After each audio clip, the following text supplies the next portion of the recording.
Just want to see if the stream works. It's working. All right. Just going to check it on my phone.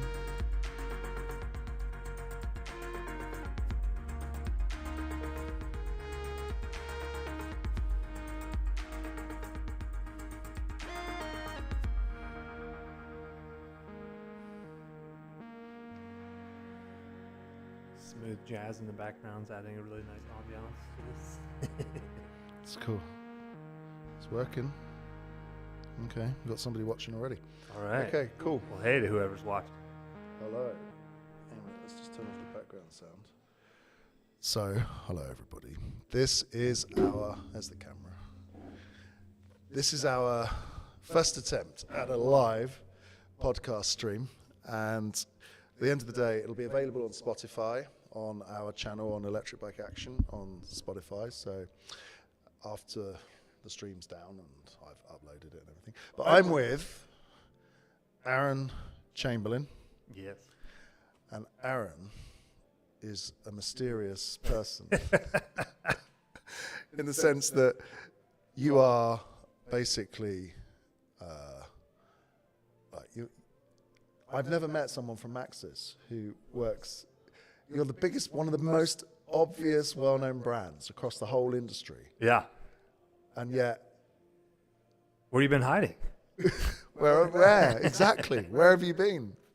It's incredible to like actually meet someone from Maxxis. I don't know how else to say it. Yeah.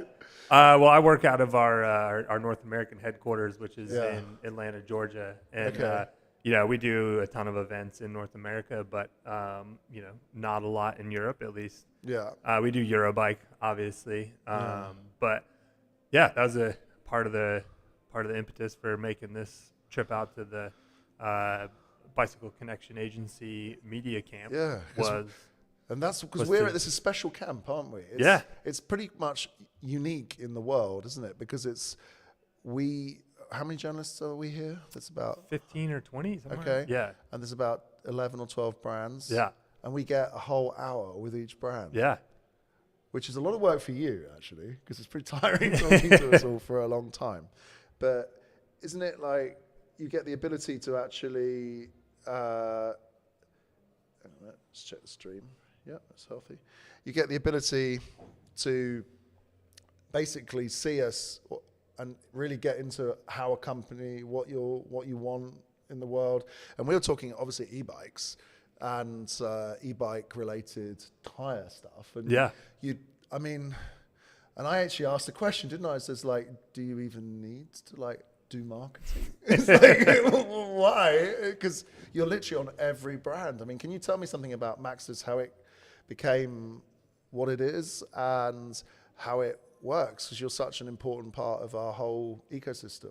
Yeah, so the brand was really built around racing, and that was, that's been a huge part of our heritage, and that's really what's given us legitimacy in the mountain bike world. And initially that was primarily cross country, and then we expanded more to the downhill side of things. Had a lot of success in the early days of World Cup downhill racing, and we're really big on the free ride scene. And we were just I'm sure luck plays a big role in that, being in the right place at the right time, having some really key tread patterns, like the original high roller was kind of the go-to downhill and free ride tire for a number of years. And then fast forward a little bit, the Minion DHF and DHR came out, and those the DHF remains in our line today, essentially unchanged from what it was 21 years ago now that it's launched. You showed me something today about the DHF. You showed me the SKU code. Yeah. How many different variants of the DHF are there? Oh Lord, a lot. So there are roughly 60 different SKUs. So that's like individual part numbers of the DHF, and then there's another 60 for the DHR. So just between those two tread patterns, you're looking at 120 plus different different versions of it. So wow, it's a lot to keep track of. We've got obviously different diameters, different widths, different casing options, different compound options. So there's a lot of, a lot of stuff going on there. Wow, that's impressive. I mean, 120. I mean, when you come to prepare the manual at the end, or the brochure at the end of the year, do you put in 20 different variants? I mean, how do you focus in on, oh, this is the one that's for you? I mean, how? Well, what we've done, I mean, we just list all the specs in the back of it. We used to have, we used to do our catalog and you would list the specs. You'd have a picture of the tire, a description of the tire, and then you'd have all the specs underneath. But it just got to the point where you couldn't really cram it onto one page, and it was, our catalog kept getting thicker and thicker every year. So you know what, let's just, simplify it, just put big spec tables in the back. And a lot of that, obviously, we want to have different options for different markets. Different places around the world prefer, they need different things for their riders. So, that's part of it as well. Not necessarily you're not going to go to your local bike shop and see, 60 variations of the Minion on the wall. No. But you might see. I might almost be disappointed if I don't see at least a few variations. Yeah, of it. there better be. But they often just have one or two, and it's sometimes confusing because even in the magazines or something, you might see something and go, "Oh, I want to try that," and they're like, "Well, how do I get hold of that variant?" It's you have to. I mean, I suppose you have to go to the shop and order it. I suppose. Yeah, go to your shop, and if their distributor doesn't carry it, I mean, if they hear, they're hearing enough from riders that they need a certain spec that's not available in the market, then that's kind of a key to the distributor to say, hey, maybe you need to order this tire. So I have a question. It's I mean, you mentioned it today to me, actually. We're talking about reference tires, and you sort of said, oh, I'm very interested when, people do tests and stuff against our tires because I use it as a reference. And I'm like, but it is a reference. So it's everybody thinks about the Maxxis tire when you're doing another tire. I mean, it's how does this compare to the Maxxis tire? It's never not that way. So, I mean, how did Maxxis get that way? Because, I mean, is there a secret formula or? A lot of it is down to our actual rubber compounds, because tread pattern plays a big role, obviously, but if you don't have good rubber, then it doesn't matter how you've shaped the knobs, the tire's not going to perform well. Yeah. So that's kind of always been our expertise, is the actual rubber compounds themselves, and then obviously, like I said, having tread patterns that work well and work with that, work with our compounds. That's kind of been our secret sauce that no one's been able to quite match, at least yet. So, certain competitors have definitely gotten closer in recent years, but that's just more fuel for us to keep developing our stuff. I mean, it's amazing to watch every pro rider.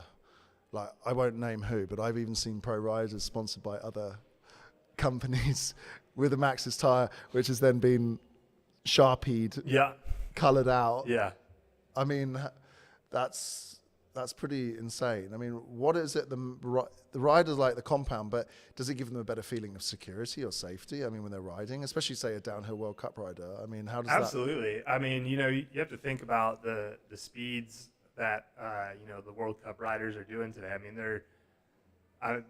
they're risking their lives. I mean, let's be frank about it. I mean, it's an extremely dangerous sport, and if you're going for the win, you have to put it all on the line. And so part of that is being confident in your equipment. And, luckily for us, seems to be that more people have confidence in our tires and our tread patterns and our compounds and our casings than, maybe even their sponsor. So is Maxxis an American company, or is it I mean, I don't know the whole history of it, because I know a lot of these companies at this size, you're global, so you've got operations everywhere. How does it, I mean, how do you okay, I want to make a tire. Like, how do you make a tire? Yeah. So we're definitely a global company. Okay. So our manufacturing and our global headquarters is in Taiwan. Okay. And then so our North American headquarters is in Atlanta, Georgia, and that's where I work out of. Cool. So the development side, it kind of there's kind of a couple different ways. A new tire can come about. It can either be something we see, maybe a hole in our line, or maybe we need to revamp a tread pattern. Like the Forecaster is a recent one. Last year we updated that, launched a new version of it. So as conditions in the market change, riding styles change, the bikes change, like we need to keep up with the times. So maybe that's one way a new tire comes about. Another could just be, we're hearing from the market just in general, like that, or maybe a competitor launches something and it's like, oh, well, they're doing So I something have a question. Can you put any rumors to sleep? Will there be another tire or wheel size change, or are we stuck with what we've got? We're stuck with what we've got. It's not going to change anymore. No. We won't have 35 inches or 29 or 29.5 inches or we 32 better not. inches. We better not. If we do, I mean, something else has to go away. We can't. No more. So actually, this brings me to a question. What is the most important bicycle wheel size tire that's sold by Maxxis? 29. 29. By far. Really? Yeah. Okay. So is that global or is that? Yeah, the global. Okay. So 29ers account for over 50% of our production. Really? So, and 27.5 is around, it's less than 20%. So just to give you an idea. Are you still producing 26? Very, very small. So 26 is so kind of the catch-all bucket for like 20-inch, so BMX and like some random 24-inch and 26. Okay. Those sizes combined account for less than 5% of our. Oh, really? So they dropped off. Yeah. And 26 inch used to be like the dominant. Yeah. So how was that, watching that change go from 26 to all the other sizes? It was pretty quick, honestly. 29 was around for a while. And it was kind of, 26 was still dominant, but 29 would grow a little bit, year after year after year. Yeah. And then once 27.5 was introduced, that effectively killed off 26. So. Yeah. Okay. So now, obviously, electric biking, we also have the urban scene. Yeah. So now some of your competitors, I won't say who, have a quite good stranglehold on that. So how do you, I mean, we're looking at mountain bike tires a lot, but how do you approach the whole non-mountain bike market? I mean, how do you make a good tire for the street and for riding around in the city? And how do you do that? Is that the same method or is it totally different? It's totally different because those are different markets. I think, when you're talking about urban, you're talking more of like the kind of commuter segment, the cargo bike segment. And their requirements out of a tire are much different than that of a World Cup downhill racer. They're not necessarily looking for ultra high performance, or at least the the metrics on what our performance are different. The main things you want are something that fits your budget, and then something that's durable, and you're not going to get flats on. The last thing you want to do is, so it's quite simple. Get a flat on your cargo bike. But it's quite a simple dynamic at the end of the day. It is, yeah. And part of it, we just haven't, in the past at least, we haven't dedicated, that hasn't been a focus for us. The mountain bike has. But over the last couple of years, we've released some more options on the urban and cargo side of the market. Mm-hmm. Okay. So now I'm thinking about mountain biking tire stories. Do you have any interesting stories from mountain bike tires? I mean, there must be something that happened in this world that was kind of funny, and because you were telling me the other day that there's some riders, just maybe you don't want to mention names, but they just will not ride anything else, even when they've been asked to by other brands. Is that right? Yeah, absolutely. Yeah, I said, I mean, people have a preferred setup, and they don't want to change it, especially if you're at the upper echelon of the sport, and you're comfortable with what you're comfortable with, and you don't want to have those doubts, you know, in the back of your mind when you're pinning it down a hill at 40 miles an hour. So, and I had a good question for you as well. The whole sizing of, we always talk about 29, 26, 27, but there's the whole sort of width of the tire thing going on. So every tire, like, does it have, how do you measure a tire? I mean, what are you measuring when you're saying a 2.5 or a 2.4 or a 2.6? Because it seems like between each brand, they're different. So how do you get to how do you decide this is 2.4? So so we base our measurements, a couple things to note. So it's based off of max pressure. Okay. So that's the maximum safe pressure a tire can hold, which is generally around 40, 50 psi. Okay. What happens if you do more? Does it explode? It could blow off the rim, and okay. That's, I've had that happen. You're doing a tubeless setup, and you just maybe launch leave the compressor liquid on all over the room. Yeah. We're measuring at max pressure. We also allow the tire, we inflate it and leave it overnight. So because the casing's made out of nylon, so it's a fabric. So it will stretch a certain amount.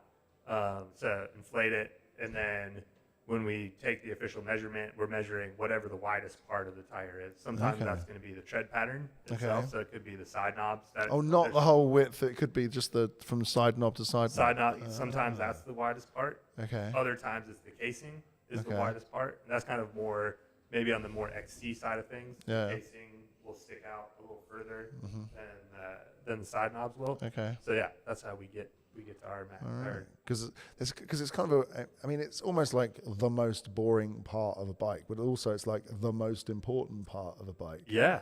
I mean, if I put up a test or something, I probably don't get particularly many people requesting me to go into detail about the tires. You know what I mean? It's just like, do they try these or try that? But everyone who even buys, how do you buy a bike? It comes with a set of tires. If it's a mountain bike and you ride it, it probably lasts, even if it's an e-bike, you probably last, say, 6 months, maybe 4 months, depending on how much you ride. Yeah. And then, do you get a lot of retention after that? Like, you've sold tires to companies and they buy Maxxis again? Is that a great way to keep a customer? Or absolutely. Or do they just decide, no, I want to swap and change something else? What tends to happen? A lot of times you see, people sticking with what came on their bike because, they've, most likely spent a decent amount of money on a bicycle today. And, you're putting your trust in that brand, right? Whatever bike you're buying. So you have you like that brand, you have faith in that brand, you like the component selection that the product manager at that particular company picked out. And there's probably a reason, you have to think okay, well, they obviously spec this tire. There must be a reason behind it. It must be a good tire. So if people aren't, super familiar with all the ins and outs of mountain biking and the various brands and tread patterns and et cetera, they're probably going to want what came on their bike. So our OE, which is, our original equipment, that's the bike brands out there, those relationships are really important for our business. I mean, both from, the sales side of things, obviously, we sell a lot of tires that way, but it's an important part of our marketing, our brand, to be associated with these top brands in mountain biking. We're OE with Santa Cruz, with Yeti, with Transition, with Evil, with Canyon, with Cannondale, with Scott. Wow, that's a lot of important companies. Yeah, GT, Giant.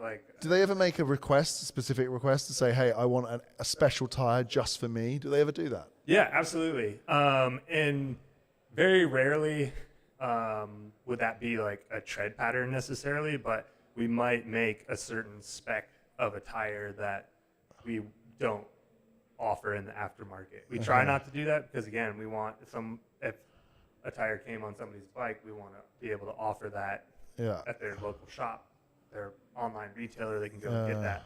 But usually you kind of see that at the lower price point end of the market. Maybe we produce a wire bead version of a tire, and pretty much none of our stuff in the aftermarket is wire bead. So Okay. that's What's the difference between wire bead and, is it nylon or aramid. Aramid, yeah. Yeah, aramid fiber. What is the main difference? Is it weight only, or? Yeah, weight is the biggest thing, because wire bead is actually steel wire, so it's several rings of steel wire that are bundled together on each side, and it can be a little bit harder to mount, especially setting up tubeless. If you're trying to set up a wire bead tubeless, if you've ever done that, it can be a bit of a double pain. down with a wire bead tubeless is tough. I mean, break a few fingers doing folding beads have, they've come a long way. They're a lot stronger, a lot more reliable than they used to be, and there's logistic reasons behind it too. You can ship a folding tire a lot easier than you can a wire that's a bead good tire. point. Yeah. So if you think about it, a folding bead tire, even a big 29 by 2.5, you can get it, the size of a loaf of bread. Okay. Whereas a wire bead tire, it's as big as. And you can't put anything in the center of that either. No, not really. I mean, you can in a container if you're packing a container up. You could put different size, concentric size wheel tires inside each other, but then somebody's got to unpack that at the other end. So. Right, but then I mean, if for the end consumer, if you're ordering a set of 2 tires wire bead, then there's not a great way to ship them. They're really expensive to ship, especially right now as shipping rates have kind of gone through the roof. Are they still up high then? They are, yeah. We've seen on smaller shipments, they're still quite high, but we've seen container shipping prices cool way off, thankfully, because we were anywhere from 5, 7, 8 times the cost during the height of the pandemic to ship a container. So it was a big difference. Yeah. I mean, there's a question. Have you noticed a huge demand in the last 2 years? Has it also affected the tire industry? Absolutely. Yeah. At the height of the pandemic, we were dealing with 600-day lead times. So that means 600 days. 600 days. Wow. Yeah. So essentially, people are being asked to forecast their orders 2 years out, just because that was how backed up our factories were. Typical lead times for us are in the 90 to 120 day area. So kind of gives you an idea of how bad it got. Mm-hmm. I'm just reading if there's some messages here. Some weird people. Hey, weird people. Anyway, so okay, so now thinking into the future and tire technology. So are we going to see any changes in tire technology going forward, or are we going to is this kind of how it will be for the next 10, 20 years? I mean, what could we expect any difference in the way the tech works on tires or not? I think so. I mean, there's always, we're always trying different things with our compounds. I think that's probably, one of the, I don't want to say easiest ways, but, we can apply a different compound, using current molds and, using current tread patterns, so we can experiment with compounds a little bit easier than, cutting a new mold for a tire is, it's a lot of work. It's expensive, anywhere, depending on how intricate the mold is. One mold, which can make one size of one tire, could cost $5,000 to $10,000. Oh, really? For that mold, yeah. Oh, wow. So if you want a full range of tires, so the Minion has 41 molds, does it? Or would it have 41 just compound variations? No, you can do different compounds in the same mold. Okay. You can use the same size, right? Okay. But a 2.3 Minion comes out of a 2.3 mold and a 2.5. But you'll need more than one mold, because you can't literally make one you tire at a time. Yeah, you'd have. Yeah, so you need multiple. Yeah, to keep the production going. Yeah, you don't have just one Minion mold. Everybody's standing around waiting for the tire to finish. But our materials have continued to improve. Yeah. I mean, even little things like the topping rubber. So that's the rubber that actually gets sprayed on the casing. So the casing arrives to our factory. It's literally just a roll of nylon fabric. Okay. And then it goes through a calendar machine, which sprays rubber onto it.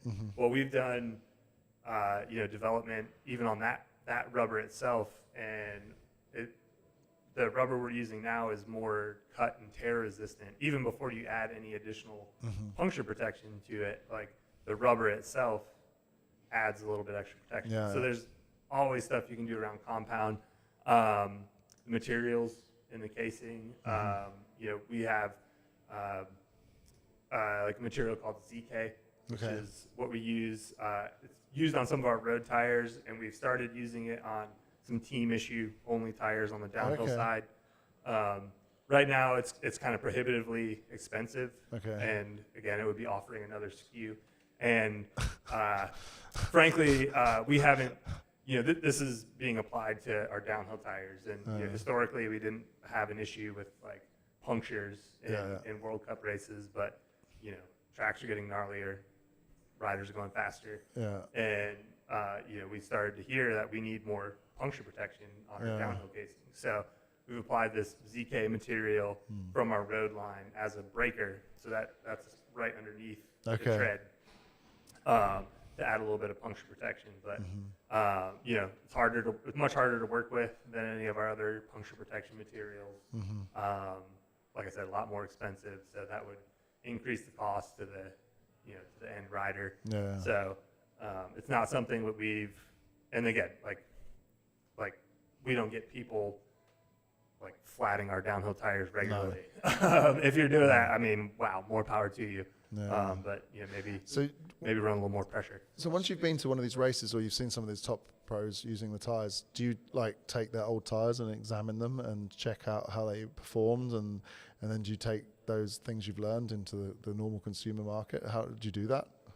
Yeah, absolutely. I mean, we're always gathering feedback from our athletes, from our teams, and then we obviously have our engineers set up like dedicated test sessions with our riders.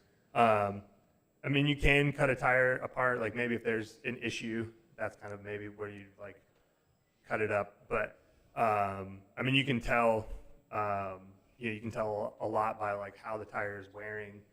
That tells you certain things about the compound, or maybe like the geometry of the knobs. If it's like wearing too fast in a certain area, like, okay, maybe we have a problem here and we need to like modify this knob slightly. So. Here's a good question. Is there any do you have other tire companies trying to spy on you guys and what you're doing, and trying to get your secrets? I mean, absolutely. I mean, industrial espionage. That's the one I'm asking about. Is there that going on because you've got such a dominant position in sort of certain elements of the market? Yeah. You're like the ones to watch. I mean, or is it? I wouldn't necessarily go as far as to call it corporate espionage. I mean, that does sound a little bit cooler, but I mean, we're all aware of what each other's doing. We buy each other's tires. I mean, we even have, there's certain brands that we have good relationships with, and we're like, hey, saw you release that new tire. Why don't you send us a couple sets? And they'll, give us a little shit, but they'll say, yeah, here you go. Because we want to see what other people are doing, what we can learn from it. Try to, like, if there's something someone's doing and we need to step up our game, then we need to know that. So we try to be very aware of what the competition's out there doing.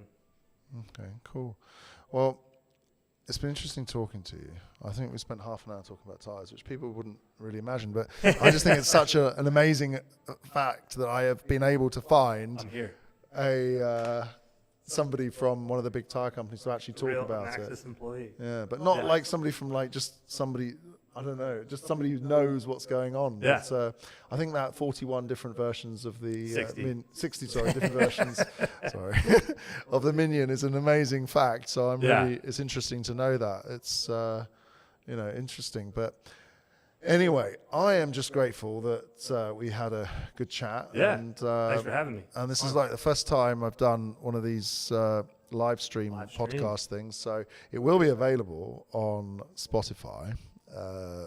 Probably a few days. All right. I've ripped it off of this stream here. And I just thanks a lot for your time. And You're welcome. and today I was on Maxxis tires. Good. So Glad to hear it. that was interesting. And There's a few of them floating around out there. Yeah, I paid attention to actually a bit more because of after our conversation today. So it does work actually, that sort of connection there from this this venue. I mean, obviously, I would prefer everyone out there were riding Maxxis, but tires are one of the easiest ways to completely transform the performance of your bicycle. You know, to make it either grip better or roll faster, or make it more stable or make it lighter weight. Like there's kind of endless directions you can go with it. Yeah. But it's a really, I mean, it's one of the most, obviously I'm a bit biased, but one of the most important components on your bicycle. It's the only thing in contact with the ground unless something's gone wrong and you're on your head. So,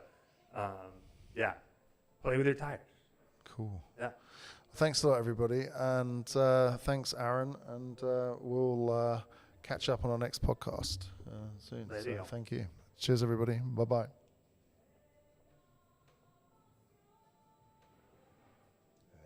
Ended. Thank you. You're welcome.